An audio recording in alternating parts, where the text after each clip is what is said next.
Quand on parle de la gestion des contraintes mécaniques chez les coureurs, ça rentre généralement dans 4 grandes catégories. 1. Le volume de course, c'est le kilométrage hebdomadaire. 2. L'intensité, c'est la vitesse à laquelle on court. Est-ce qu'on fait du fractionné, par exemple? Est-ce qu'on fait des sprints?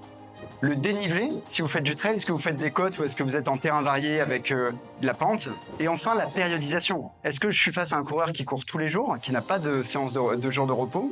Ou est-ce que je suis face à quelqu'un qui court une fois par semaine? Et en fait, j'aime bien cette phrase-là qui nous dit que le niveau de contrainte que vous pouvez permettre à votre athlète, c'est une fonction de l'intensité de la douleur. Qu'est-ce que ça veut dire?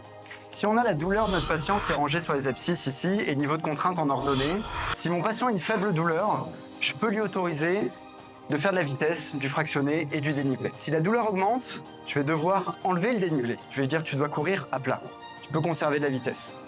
Si la douleur est encore plus forte, je vais dire là, tu as le droit de courir mais à faible vitesse. Tu n'as plus le droit de courir en fractionné. Et si la douleur est encore plus forte, à ce moment-là, on va passer sur du vélo uniquement. Et si vraiment la douleur est plus forte, comme je vous présenterai tout à l'heure, avec une douleur constante au cabinet devant vous, alors il faut qu'on réduise fortement les contraintes mécaniques avec du repos.